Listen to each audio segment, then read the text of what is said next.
A new Halo game means a brand new set of weapons, grenades, vehicles, equipment, and all the goodies that you use in the sandbox to defeat your enemies. This includes not only new weapons, obviously, but also the return of lots of classic weapons that everyone has come to know and love throughout the Halo franchise. Today, I just want to go through every confirmed weapon, grenade, vehicle, and equipment that's going to be in Halo Infinite. I'm going to be focusing specifically on things that 343 has said themselves. So what I mean by this is from either the trailers, the footage that they've shown us, or the blog posts. I'm not going to be covering weapons or vehicles or anything like that we've only specifically seen in toys, because at the end of the day, while there is a good chance that those end up in the game, they aren't totally confirmed, so I just want to stick to what actually is confirmed. Also, I'm one person. I tried to check with other people to check my list, but if I forget one, you don't have to crucify me over it. But with that said, let's get started with the weapons. So the first weapon is actually a brand new weapon, and that's the purple shotgun looking thingy that we saw in the trailer. I'm not totally sure what this is. It kind of reminds me of the scatter shot from Halo 5, where the projectiles clearly have the ability to bounce off of stuff and kind of disintegrate the enemy, but I'm not for sure it's the scatter shot, and I don't think that 343 has told us the actual name of this weapon yet. It looks pretty cool though, and I'm excited to see more of it. We also see the return of the classic assault rifle. The assault rifle in Halo Infinite appears to be pretty Halo Reach inspired, and that's pretty cool if you were a fan of that assault rifle. I am very curious to see how the assault rifle is going to be balanced. We saw a lot of it being used in the trailer and in the overview, and it seems like it's pretty good, so I'm really interested to see what the effective kill range is on the assault rifle and how much the ADS actually affects the gun. Does it improve accuracy? Is it purely a zoom? We'll have to wait and see, as I couldn't really tell from the trailer footage. I realize it could also be called Smart Link. I pretty much interchange ADS and Smart Link because they mean the same thing to me, but if it should be called Smart Link, then there you go. Next up, we have the sidekick. This is kind of the replacement for the pistol that's going to be in Halo Infinite, at least at launch, as they have not confirmed the return of the classic Magnum. The sidekick, in my opinion, kind of just looks like your standard pistol, and it appears to have a pretty fast fire rate and not do a ton of damage, so it'll be interesting to see what exact role that the sidekick has. 343 has said that they wanted to make the role of the sidekick more of a sidearm than a primary weapon, like something like the Halo 5 Magnum, so I'm interested to see how this one plays out. Next up, we have the Commando. The Commando is another assault rifle style gun, and this one, in my opinion, I'm not a huge gun person, but just looks like a modern military gun. And don't get me wrong, it looks pretty cool, but it doesn't necessarily have that Halo flair to it that a lot of Halo guns have. But then again, I could just be saying that the regular assault rifle and the SMG and stuff have Halo flair because they've been around for so long. Maybe if those were new today, I would say the same thing. Just like some of the other weapons, I'm very interested to see where exactly this fits in the overall sandbox. It looks like it shoots a bit slower than the assault rifle. Maybe it has a little bit more range, and I've seen people speculate that maybe this is kind of a pseudo replacement for the DMR because we haven't seen that, but I obviously don't know if that's true. So I'm very interested to see where the Commando is going to end up. Is it going to have maybe a headshot multiplier unlike the other auto rifles in Halo, or is it going to just be purely a different style of auto rifle? Next up, we have the Bulldog. This is the shotgun that is replacing the classic shotgun in Halo Infinite, at least at launch again. And this again doesn't necessarily look like a Halo gun to me, but just like I prefaced in the previous gun, maybe that's just because it's new and being added now as opposed to being added 20 years ago, and I'm just not used to the overall design of it. I'm a little bit worried about the balance of the Bulldog. In the overview footage, it looks like it takes multiple shots to kill someone, but it looks like it has pretty decent range. It's kind of hard for me to gauge how strong the Bulldog is because, without being too rude, a lot of shots were missed during the multiplayer overview footage, so I'm interested to see how the Bulldog is going to end up in the hands of someone that is going to hit most of their shots, because it looks like it has decent range and also can shoot pretty fast. Next up, we have the Battle Rifle. The Battle Rifle is an iconic Halo weapon. You guys all know what it is.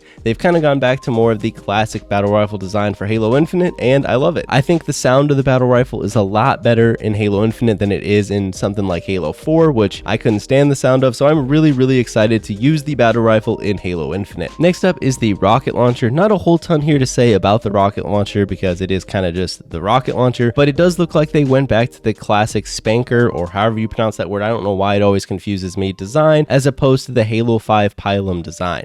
I'm pretty excited by this, as I like the classic design a bit more than the more recent Halo 5 rocket launcher design. Obviously, if you played Halo 5 for a while, you'll know that later on they added the classic rocket launcher, the Spanker, into Halo 5, so you had both of them depending on the map and the game mode, etc. But I'm excited that they went with the classic design for Infinite. Next up, we have the sniper rifle. The sniper rifle, in my opinion, looks really nice and just looks like a Halo sniper. From the trailer footage, it looks like it's going to be a ton of fun to use, especially comboing it with the grapple shot. shot, people are going to hit some absolutely nutty and insane shots, so I'm excited to see those from players that are a lot more skilled than I. Next up, we have the Mangler, which looks a little bit like the Mauler from Halo 3, however doesn't necessarily have the same functionality. Unlike the Mauler, which basically is a mini shotgun, the Mangler almost appears more like a revolver to me, with the chamber that has the 8 bullets and the fact that in the campaign footage, it does appear to have more range than your average shotgun. Definitely interesting to see how this one plays out, but my guess is it's more of a single fire weapon with a little bit more range and a little bit more power behind the shot. Next up is the plasma pistol. We saw some footage of the plasma pistol in the multiplayer trailer. We also saw it in the campaign gameplay from last year, and it looks like a plasma pistol. Nothing too special here, although it does look like the projectile can be bounced by the repulsor, which could have some very interesting ramifications on competitive Halo play, so I'm interested to see more about that. Next up, we have the Needler. The Needler returns in Halo Infinite, and honestly, the Needler just looks absolutely sick in Halo Infinite. I absolutely love the colors that they went with for the Needler, and I'm interested to see exactly how strong it ends up. The Needler has had various different degrees of effectiveness throughout the Halo franchise, so I'm interested to see where this one's going to fit in both multiplayer and in campaign. Next up, we have the Ravager. We saw it originally in the campaign trailer, and it looked like it shot out a burst of plasma energy that exploded and did a lot of damage, so I'll be interested to see exactly how this one plays out. I assume it will be some type of banished power weapon, like I said, in the campaign and in multiplayer, so it'll be interesting to see exactly what this one does. Next up, there is the Energy Sword.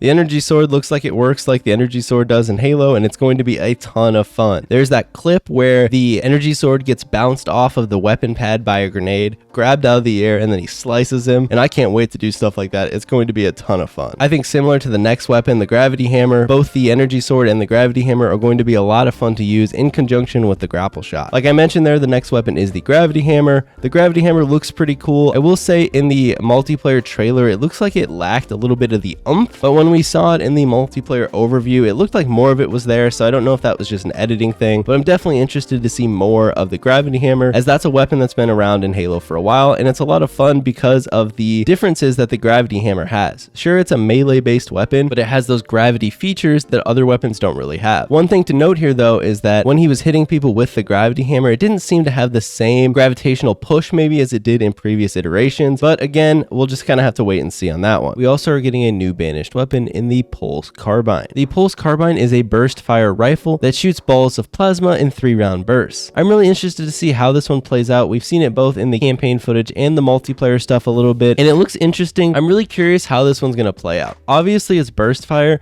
but is it going to function more like a precision weapon like the battle rifle or the carbine from previous games, or is it going to more just be a plasma rifle that shoots in 3-round bursts and is still mostly a closer range weapon used to take out shields? This one will definitely be interesting to see how it plays out. Next weapon is the Skewer. We saw the Skewer in the multiplayer trailer where the player shoots the Warthog, completely knocks the Warthog over, and basically just destroys it. This will be a lot of fun. I'm sure it's going to be an awesome weapon in BTB, and I'm interested to see if you shoot someone directly with it, is it like a one-shot, or how's it going to work? And last but not least, for weapons, we have the Hydra. This one we've only seen in blog posts, and I'm interested to see exactly how it works. Wasn't necessarily my favorite weapon in Halo 5, but it does function as a decent power weapon, especially in something like BTB, where you are going to want to take out a lot of vehicles. For the next section, we have the grenades. In this section, I'm just going to blast right through it. We have frag grenades that we saw, plasma grenades, and spike grenades. So with the return to the Banish, it looks like we're getting those spike grenades back, which should be a lot of fun. Sure, they're pretty similar to plasma grenades, but I always liked in Halo 3 having the differences between the plasma and the spike grenade, because although they both did stick to enemies and kill people,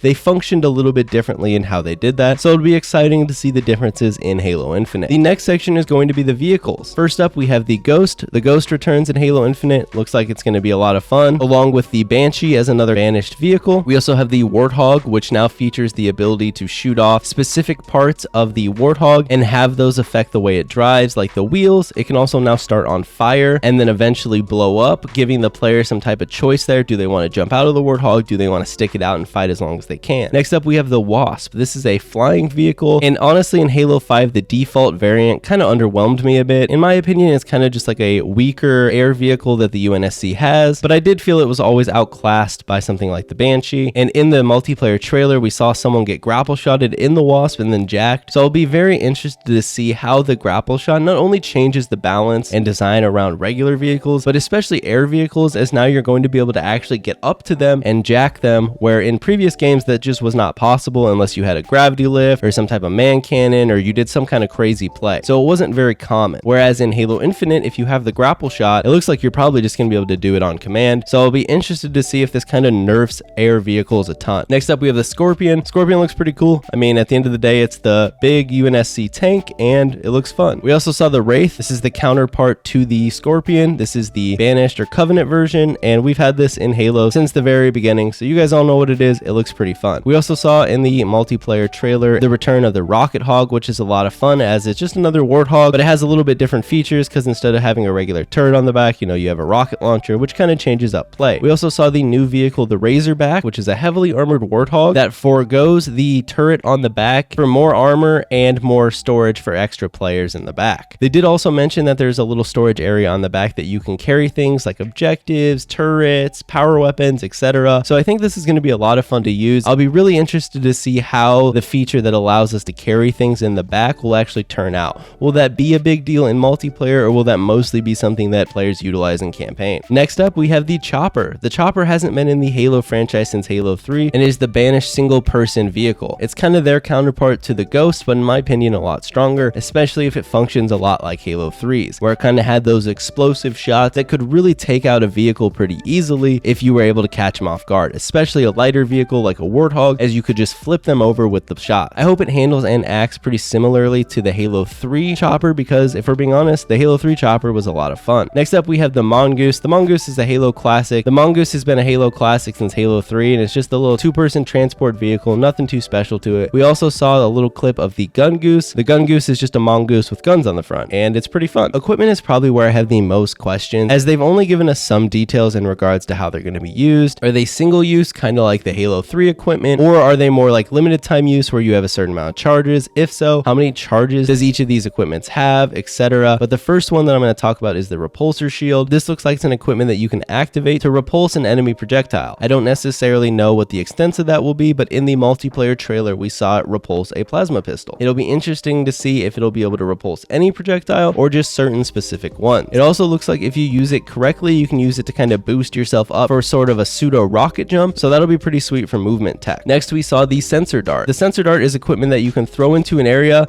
It scans, and if it finds an enemy, it'll ping them, and you can kind of see them through the wall. I think this one could be useful, but honestly, it might be pretty useless, because Halo to me hasn't necessarily been the type of game where I'm throwing utility to try and figure out where my enemies are. Just due to the higher time to kill, you can kind of fish for that information yourself. However, it will be pretty big maybe in closer games, or if you know your opponent has a power weapon, you can try and locate them where exactly they are on the other side of the wall so you can take the engagement better. Next up, we have the Drop Wall. The Drop Wall kind of reminds me of the deployable cover that we had from Halo 3, except this time around it's a little bit wider and also has little sectioned out rectangles that can be shot out by the enemy so that they can shoot through it. If you're the one that deploys the Drop Wall, you can also shoot through your side of it to shoot your enemies, so it'll be interesting to see in play how balanced this one truly is. How many shots does it take to break through the drop wall, etc. Next up, we have the equipment that probably looks like the most fun, but also could ruin the balance of Halo's sandbox the most, and that is the grapple shot. The grapple shot is exactly what it sounds like. It's a grapple.